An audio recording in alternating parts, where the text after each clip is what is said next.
Hello बच्चों। सो आप लोग के एग्ज़ाम ख़त्म हो गए होंगे या हो जाएंगे। और इस समय जब वीडियो आप देख रहे होंगे तो आप या तो अपने आखिरी एग्ज़ाम को दे चुके होंगे या देने वाले होंगे।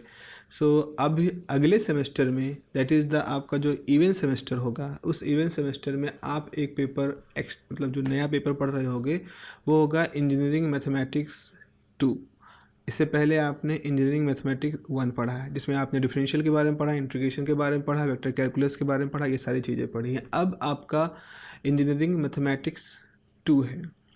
अच्छा, मुझे सवाल भी मिल रहे थे कि सर कौन सा कठिन होता है, M1 यानी मैथमेटिक्स 1 कठिन होता है, मैथमेटिक्स 2 कठिन होता है। तो बच्चों, मैथमेटिक्स एक लॉजिकल लैंग्वेज है। अगर आप उसको तर्क के साथ सीखोगे और उसको समझने का प्रयास करोगे तो आपको ये सरल दिखेगा। लेकिन इधर उधर की बातें नहीं करेंगे। अगर हम सीधे बात करें कौन सा डिफ़िकल्ट होता है, कौन सा डिफ़िकल्टी लेवल किसका ज़्यादा होता है, वो M2 होता है। M2 का डिफ़िकल्टी लेवल M1 से ज़्यादा होता है। कारण क्यों होता है? क्योंकि आप M1 में कुछ हद तक वो चीज़ें रिपीट कर रहे होते हो, कुछ हद तक, जो कि आपने इससे पहले 12th में पढ़ रखी होती है। लिमिट कंटिन्यूटी के बारे में आपको थोड़ा बहुत आइडिया रहता है 12th के NCERT अगर आपने पढ़ी है या 12th की बुक से। तो वहाँ डिफ्रेंशिएशन में 1 में 2 में फंक्शन क्या होता है, डिफ्रेंशिएशन क्या होता है, ये सब चीज़ें होती हैं। Double differentiation, double triple integration में अभी आपको मतलब एक तरह से ऑब्वियस सी चीज़ें होती, बहुत ज़्यादा डिफ़िकल्ट नहीं किया गया है। एरिया, बाउंडेड एरिया, इन सब का आपको कैलकुलेट किया जाता है। वेक्टर कैलकुलस थोड़ा सा नया रहता है, लेकिन वो भी उतना ज़्यादा डिफ़िकल्ट नहीं रहता, ये सोच के कि 12th का बच्चा जो पास होकर के आया है वो इसको पहले हिसाब से पढ़ लेगा, समझ लेगा। लेकिन अब M2 में जो इंजीनियरिंग मैथमेटिक्स 2 है, इसमें आपको सच में कुछ चीज़ें थोड़ा सा एडवांस होकर के मिल रही होती हैं। इसलिए कंपैरेटिवली अगर हम देखें तो भाई थोड़ा सा तो हमारा लेवल बढ़ा है। तो ये कहना कि डिफ़िकल्ट, अगेन इस डिफ़िकल्ट को कहने से बचूंगा, लेकिन जो लेवल ऑफ सीरियसनेस है वो M2 में, या जो लेवल ऑफ प्रोफिशिएंसी है वो M2 में आपको ज़्यादा चाहिए, क्योंकि आपका स्तर उठता जा रहा है। जैसे जैसे स्तर उठता जाता है वैसे वैसे भी उसी हिसाब से हमारे जो एक्सरसाइज के लेवल हो भी बढ़ने लगते हैं। देखिए, पहला जो यूनिट नंबर 1 है दैट इज़ द ODE है। इसको हम लोग सामान्य भाषा में ODE कहते हैं, ordinary differential equation of the higher order. तो मेरे ख्याल से एक बेसिक आइडिया यहाँ पर डिग्री का और ऑर्डर का जब आपके पास हो जाएगा तो आप इसका मतलब समझ लोगे what do you mean by higher order. तो जैसे dy/dx आपने लिखा है, एक ये हो गया, d2y/dx² एक ये हो गया, d3y/dx² ये हो गया। तो इस तरह से जो है हम इसके ऑर्डर बढ़ाते जा रहे हैं। अगर हम यहाँ इसके ऊपर पावर 2 कर दे, 3 कर दे, 4 कर दे तो हम डिग्री की बात करते हैं। हमारा इंटरेस्ट हायर ऑर्डर में है। एक अप्रोच के मसला होता है बच्चों, ज़रा समझो। आप इंजीनियरिंग में मैथ क्यों पढ़ते हो? इसे सवाल अगर दिमाग में आया कि भाई हम तो इंजीनियर हैं, हम तो कंप्यूटर इंजीनियर हैं, हम तो मैकेनिकल हैं, इलेक्ट्रिकल हैं, इसी का इंजीनियर हैं, हमें मैथ क्यों पढ़ाई जा रही है? तो आप समझो कि आप एज अ इंजीनियर क्या होने वाले हो। आप एज अ इंजीनियर आप एक सॉल्वर होने वाले हो, एक प्रॉब्लम सॉल्वर होना है, आपको संकट मोचन होना है। मतलब प्लीज़ इसको माइंड मत करिएगा। संकट मोचन का मतलब ये होता है कि एक ऐसी ताकत, एक ऐसा आपको ताकत कि आप कोई संकट में हो, आपके पास कोई समस्या हो, आप उसको सॉल्व कर सकें। तो अब सबसे पहले तो आपको सॉल्व करने की समझ होनी चाहिए कि आप समस्या को समझ पाओ। समस्या को समझ पाओ, उसके बाद आपके पास ज़रूर कुछ ना कुछ ऐसे अतिरिक्त ज्ञान आपका होना चाहिए, अतिरिक्त टूल होने चाहिए जिससे आप उसको तेज़ी समझ के उसका एक जो बेटर, सबसे नज़दीकी हल हो सकता है वो बता सको। तो हम किसी समस्या को, प्रकृति में हमारे पास जो समस्याएं होती हैं उनको समझने का एक तरीका होता है मैथ। हम मैथ की भाषा में उसको समझते हैं और फिर मैथ की भाषा में ही उसको हम सॉल्व भी कर सकते हैं। तो हमें मैथ इसलिए समझनी है because we are going to be the problem solver, और as a problem solver you must know how to convert the problem in a suitable language and then solve it in the language। इस तरह से तो गणित एक ऐसी तरीका है जिसमें हम कैसे अपनी प्रॉब्लम को कन्वर्ट करते हैं मैथमेटिकल एक्सप्रेशन में, वो हमें पढ़ेंगे। Now here is the unfortunate situation, जो कि हमारे सिलेबस का हिस्सा है। हमारे मतलब हम अपनी इस पूरी जो इस समय की जो वो है उसके बारे में बात करें, आप टेक्स्ट बुक देखोगे, टेक्स्ट बुक में क्या होगा, हमें कुछ इक्वेशन दे दी गई। जैसे मान लीजिए हमें दिखाया गया कि कुछ 3d2y/dx² plus something dy/dx plus something plus कुछ साइन x, इस तरह से हमें एक प्रॉब्लम दे दी गई। हमसे कहा गया ये एक प्रॉब्लम है and then find the solution ना। बट करेक्ट अप्रोच क्या होनी चाहिए, आपको एक सिचुएशन दी जानी चाहिए कि एक पुल है, उस पुल के ऊपर 2 सिरों पर 2 खंभे लगे हैं, खंभों की ये कुछ प्रॉपर्टी है, उसके बाद यहाँ से ट्रक जा रहा है और ट्रक की स्पीड इतनी है, ट्रक पे इतना वजन है और फिर वहाँ पर इतना उसकी वजह से स्ट्रेस लग रहा है, इतने वाइब्रेशन हो रहे हैं, इस तरह से जो एक्चुअल सिचुएशन होती है। तो बताओ हम इस ट्रक को किस स्पीड से यहाँ से ना ले जाएं, कितनी स्पीड कम करके ले जाएं ताकि पुल हमारा डैमेज ना हो या उसके गुजरने के बाद अगले ट्रक के गुजरने के लायक ना बचे। ऐसे कैसे इसको हम कर पाएंगे। मतलब सिचुएशन जो रियल लाइफ की सिचुएशन है उनको हम पढ़ें, फिर उसको हम इस तरह से एक इक्वेशन में कन्वर्ट करें और देन उसको सोल्यूशन निकालें। कायदे का अप्रोच ये होता है। तो डिफरेंशियल इक्वेशन यही करती हैं। तो अब खैर यहाँ तो ऐसा नहीं है, लेकिन होगा क्या, आपको एक प्रॉब्लम दी जाएगी। खैर इसको मत चिंता करिएगा, ये प्रॉब्लम अभी दी जाएगी। आपके पास एक प्रॉब्लम है, उस प्रॉब्लम को सबसे पहले तो आप इक्वेशन में कन्वर्ट करो और फिर इक्वेशन का सोल्यूशन निकालो। हमें क्या दिया जाएगा, हमें बनी बनाई इक्वेशन दे दी जाएंगी और फिर हमें उसका सोल्यूशन निकालना पड़ेगा। कई बार इस प्रोसेस में हम मोटिवेशन खो देते हैं। आप बिल्कुल नए बुद्धि के बच्चे हो, एकदम बाल बुद्धि है, तो आप ये मोटिवेशन खो देते हो कि भाई ये सब करवा क्या रहे हो, मुझे इक्वेशन कहाँ से अजीब अजीब सी इक्वेशन दे दी गई हैं और आप करो सॉल्व करो। कैसे सॉल्व कर सकते हैं इसको, ये है क्या चीज़, इसका मोटिवेशन क्या है, इसको कैसे सॉल्व कर पाएंगे हम। तो यहाँ पर हम मोटिवेशन खोने लगते हैं, लेकिन कोशिश करेंगे हम कि हम आपका मोटिवेशन बनाए रखें। तो जैसे हमारी इक्वेशंस हैं, लीनियर डिफरेंशियल इक्वेशन है, उसकी ऑर्डर 1 2 3 के अलावा nth ऑर्डर की हो सकती है, उसमें कांस्टेंट कोफिशिएंट हो सकते हैं। फिर साइमल्टेनियस लीनियर डिफरेंशियल इक्वेशन है, सेकेंड ऑर्डर की लीनियर डिफरेंशियल इक्वेशंस हैं वेरिएबल के साथ हैं। अब उनका सोल्यूशन कैसे हम निकालेंगे, उसके बाद method of variation of parameter से कैसे इसे सॉल्व करेंगे, कॉची ऑयलर इक्वेशंस क्या होती हैं, कैसे उनको सॉल्व कर सकते हैं। फिर डिफरेंट एप्लीकेशन है जो कि सॉल्विंग इंजीनियरिंग प्रॉब्लम में, तो इंजीनियरिंग प्रॉब्लम को सॉल्व करने के लिए क्या क्या एप्लीकेशन है। यहाँ आकर के थोड़ा सा हम वो बात कहेंगे कि हमने कोई डैम का बारे में ले लिया, किसी मोशन को ले लिया सेमीकंडक्टर के अंदर, किसी फ्लूइड के अंदर किसी लोहे की बॉल का मोशन ले लिया, कांच की बॉल का मोशन ले लिया, उसके रोटेशन को ले लिया। इस तरह की सिचुएशंस वहाँ पर काम करती हैं। उसके बाद फिर क्या होता है, यहीं पर अगर मान लो हमने कोई डिफरेंशियल इक्वेशन बनाई और उसको हम सॉल्व करना चाहते हैं, कुछ तरीके हैं, कोई और अप्रोच हो सकती है, बिल्कुल हो सकती है। आप क्या करो, उन डिफरेंशियल इक्वेशन को एल्जेब्रिक इक्वेशन में कन्वर्ट कर दो। मतलब एल्जेब्रिक इक्वेशन ऐसे होते हैं ना, ax² + bx + c = समथिंग या 0, ऐसे ये एल्जेब्रिक इक्वेशन है। और जैसे ये मैंने यहाँ लिखी थी d2y/dx² + something dy/dx + something y, और ये सब ये है डिफरेंशियल इक्वेशन। अगर हमारे पास कोई ऐसा तरीका हो कि हम डिफरेंशियल इक्वेशन को किस में कन्वर्ट कर लें, एल्जेब्रिक इक्वेशन में, अगर ऐसा कन्वर्ट कर ले जाएं तो फिर एल्जेब्रिक इक्वेशन तो हमें सॉल्व करनी आती है अच्छे से, हम उससे सॉल्व कर ले जाएंगे। तो कौन करेगा ये स्थानांतरण, कौन करेगा, कैसे डिफरेंशियल इक्वेशंस के फॉर्म को हम एल्जेब्रिक फॉर्म में कैसे कन्वर्ट करेंगे, तो आपको वहाँ पर समझना होगा लैप्लास ट्रांसफॉर्म में। तो आप देख रहे हो कितनी बढ़िया तरीके से पेपर बना है। पहले तो कोई जीवन की समस्या है, हम उस जीवन की समस्या को इक्वेशन में कन्वर्ट करेंगे, फिर इक्वेशन को सॉल्व करने के तरीके सीखेंगे, फिर हम 4-5 तरीके सीख लेंगे और फिर हम बताएंगे कि 4-5 तरीके अच्छे तो हैं, लेकिन और अच्छे तरीके से हो पाता अगर हम डिफरेंशियल इक्वेशन को कन्वर्ट कर देते किसी एल्जेब्रिक इक्वेशन में, जिसको कि हम 8th क्लास से पढ़ते आ रहे हैं, 6th क्लास 7th क्लास से पढ़ते आ रहे हैं। आपको हाँ बिल्कुल सही है सर, ऐसा होना चाहिए।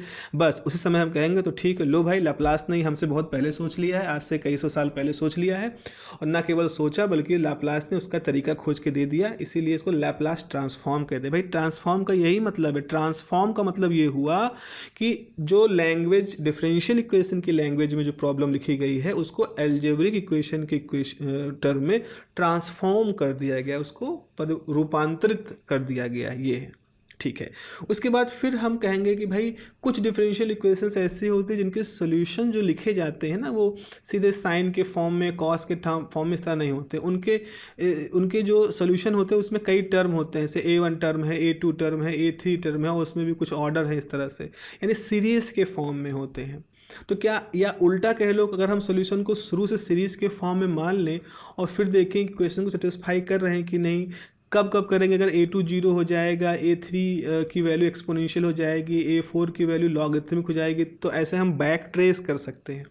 तो ऐसी स्थिति में हम कुछ सीरीज़ के फॉर्म में मानेंगे, हमें कुछ सीरीज़ पढ़ने की आवश्यकता होगी, और जब सीरीज़ पढ़ने की आवश्यकता होगी तो हमें वहाँ पर सीक्वेंसों के बारे में भी जानकारी हासिल करनी पड़ेगी। तो डिफरेंशियल इक्वेशन के लाप्लास के बाद आगे चरण में हम पढ़ेंगे कि सीरीज़ क्या होती हैं, सीक्वेंसेस क्या होते हैं, और इन सीरीज़ का हम इस्तेमाल कहाँ करते हैं। आपको शायद मालूम हो कि जो साइन थीटा है वो भी सीरीज़ के फॉर्म में लिखा जा सकता है, कॉस थीटा है वो भी सीरीज़ के फॉर्म में लिखा जा सकता है। इनके एक पहला टर्म 1 होता है, एक पहला टर्म थीटा होता है, इस तरह से हम इसके थीटा 1 ये सब हम कर सकते हैं, सॉल्व कर सकते हैं। तो इस तरह से हम सीरीज़ और सीक्वेंस पढ़ेंगे। This is suppose to be the difficult part. इसमें अगर आपने प्रॉपर लॉजिक आपको नहीं मिला, अगर आप प्रॉपर तरीके से इसको समझना नहीं शुरू कर पाए, आपको बहुत प्रॉब्लम होने वाली है।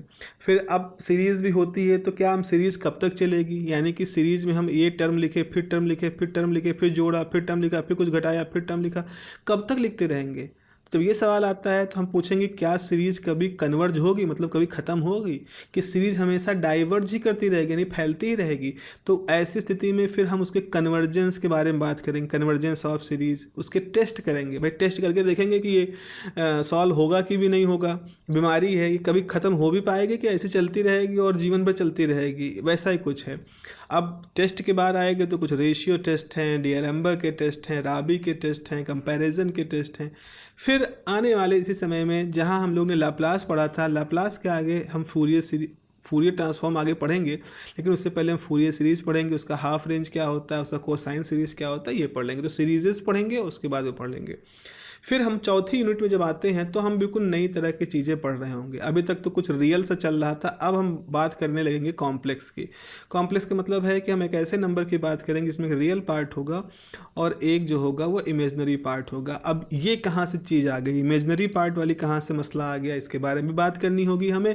तो फंक्शन ऑफ कॉम्प्लेक्स वेरिएबल कैसे होते हैं, फिर उन कॉम्प्लेक्स वेरिएबल्स का कंटिन्यूटी डिफरेंशियबिलिटी कैसे चेक करते हैं। अभी तो हम आप पिछले में आपने रियल नंबर्स के बारे में, रियल फंक्शंस के बारे में पढ़ा था।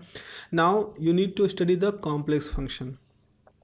उसके बाद फिर उन कॉम्प्लेक्स फंक्शन में कुछ कंडीशंस होती हैं, कॉची रीमन कंडीशन होती है, कार्टेशियन पोलर कोऑर्डिनेट सब सिस्टम पढ़ेंगे, हार्मोनिक फंक्शन सोल्यूशन कब होता है, मेथड ऑफ एनालिटिकल फंक्शन कैसे होते हैं, कैसे हम फाइंड करते हैं कोई फंक्शन एनालिटिक है कि नहीं।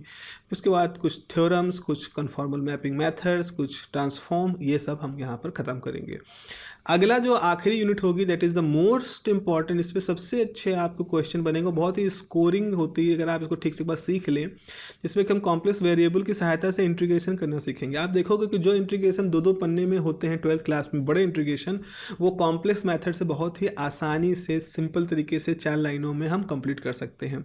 तो आखिर ये कॉम्प्लेक्स इंटीग्रेशन कैसे होता है, उसको तरीके क्या हैं, उनमें कुछ थ्योरम्स हैं, फॉर्मूले हैं, वो क्या हैं, कॉची इंटीग्रल, टेलर सीरीज़ कैसे काम करती है, सिंगुलरिटी और क्लासिकल क्या है, जीरोस कैसे होते हैं, एनालिटिकल फंक्शन कैसे होते हैं, फर्स्ट ऑर्डर सेकंड ऑर्डर क्या होता है, रेसिड्यूज क्या होते हैं, फिर कॉची रेसिड्यूज थ्योरम, और उसका एप्लीकेशन करके कुछ न्यूमेरिकल सॉल्व यहाँ पर हम लोग कर ले जाएंगे। तो this is the whole plan of this lecture, this paper. आते हैं कुछ इनकी अगर बुकों की बात करें तो आपको जो बुक आप लाइब्रेरी से देख सकते हैं, उसमें एक किताब है आर.के. जैन एंड आयंगर की। ये लोग IITian रहे हैं, आई थिंक IIT दिल्ली के रहे हैं या चेन्नई के थे, प्रोफेसर्स हैं। इसके अलावा क्राइजे की अच्छी किताब है। क्राइजे किताब आपको परचेज तो नहीं करनी है, आप लाइब्रेरी से देख लीजिएगा, कुछ सेक्शन जो आपके काम के हों, जो आपको लगे जैन में कम है या नहीं समझ में आ रहा है, तो यहाँ आप उसको देख लीजिएगा। ये किताब हमेशा जब देखोगे कुछ ना कुछ फिगर, कोई ना कोई नई बात, कुछ ना कुछ वहाँ पर रहेगा ज़रूर। कुछ प्रैक्टिस करनी है अगर आपको तो BS ग्रेवाल की बुक ले सकते हो। BS ग्रेवाल की भी बहुत मोटी सी किताब है, लाइब्रेरी से ले लेना। उसमें प्रैक्टिस क्वेश्चंस बहुत अच्छे हैं, तो प्रैक्टिस क्वेश्चन वहाँ से आप कर लीजिएगा। बाकी किताबों के लिए कोई इतना ज़्यादा आपको जोर देना नहीं है, आपको प्रैक्टिस करनी। कोई ऐसा नहीं कोई ऐसी किताब बता दे सर जिसमें से क्वेश्चन आएंगे, तो इस तरह का मसला मत रखिएगा। You need to learn how to solve this, और अगर इसके पीछे की लॉजिक आप हमेशा पकड़े रहोगे कि अच्छा इस तरीके से इस तरीके से इस तरीके से होता है, तो आप कोई भी क्वेश्चन आपको दे दिया जाए, तुरंत ही आप उसको ब्रेक करके तुरंत उसको सॉल्व कर दोगे। प्रॉब्लम यही है ना, प्रॉब्लम ये होता है कि हमें लगता है हर प्रॉब्लम एक अलग तरह की प्रॉब्लम है, लेकिन अगर आप एक बार कॉन्सेप्ट सीख लेते हो तो आपको लगता है प्रॉब्लम दिखने में अलग अलग है लेकिन उनको सॉल्व करने का कॉन्सेप्ट एक जैसा है। तो ये अप्रोच मुझे आपके अंदर डेवलप करनी है। मेरा मोटिवेशन इस पूरे काम को करने का, इस सबको करने का यही है कि आपको ये मोटिवेशन बना रहे। अब कैसे करेंगे, तो आप बच्चों ने इससे पहले भी मुझसे फिजिक्स, इंजीनियरिंग फिजिक्स का कोर्स पढ़ा है RGS क्लासेस ऐप पर, तो मेरा रिक्वेस्ट रहेगा कि आपको इसी ऐप पर रहना है। यहाँ पर हम इसका पूरा एक कोर्स लॉन्च करेंगे जिसमें कि न्यूमेरिकल्स होंगे, इसमें कि थ्योरी होगी। थ्योरी को हम बाकायदा समझाएंगे, आपको थ्योरी पे जोर दे करके समझाएंगे, उसके बाद प्रॉब्लम सॉल्व करेंगे। आपने बहुत जगहों पे सुना होगा कि न्यूमेरिकल कर लो, थ्योरी से कोई मतलब नहीं। ये वो लोग कहते हैं जो थ्योरी जानते ही नहीं है, जो थ्योरी जिनके खुद थ्योरी कमज़ोर है, जो थ्योरी के पीछे लॉजिक्स नहीं जानते। क्योंकि जब आप थ्योरी करोगे तो आपको ये बताना पड़ेगा कि आप जब एक्स मेथड कर रहे थे तो वाई क्यों किया, एक्स के बाद इस मेथड को क्यों अडॉप्ट किया, उसी मेथड से क्यों नहीं किया। एक्स वाई मेथड जब आपके पास ऑलरेडी 2 हो गए थे तो सी मेथड की क्यों बात कर रहे हो, और इसमें मेथड्स दिए गए हैं। उसके बाद अगर रियल है तो कॉम्प्लेक्स में जाओगे तो क्या ये मेथड कॉम्प्लेक्स में नहीं काम कर सकते, नहीं कर सकते तो क्यों नहीं कर सकते। फिर अभी लाप्लास है, आप बहुत लोगों से बात करो, कोई कहेगा why Laplace is necessary, what is the meaning of Laplace, Laplace transform या फूरियर ट्रांसफॉर्म, ये सारे ट्रांसफॉर्म होने क्यों चाहिए। तो आप पाओगे कि 80% लोगों को ये जवाब नहीं मालूम होगा कि what is the need of Laplace transform, Laplace transform बना क्यों था।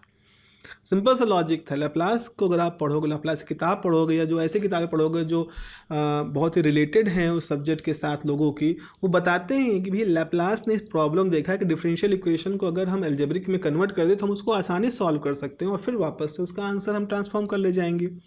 तो इस ट्रांसफॉर्मेशन की जो बेसिक फिलॉसफी है उसको जैसे आप समझ जाते हो तो आपको सारे स्टेप, सारा प्रोसेस बहुत ही ऑब्वियस लगता है और तब आप उसको इन्वॉल्व होते हो, तब आप सीखते हो। गणित को सिखाना इसलिए मुश्किल है क्योंकि हम उन लॉजिक्स को नहीं जानते। अगर as a teacher, as a instructor आप उन चीज़ों को नहीं जानते हैं तो आप स्वीकार तो करने वाले नहीं हो बच्चों के सामने कि मुझे ये नहीं आती है।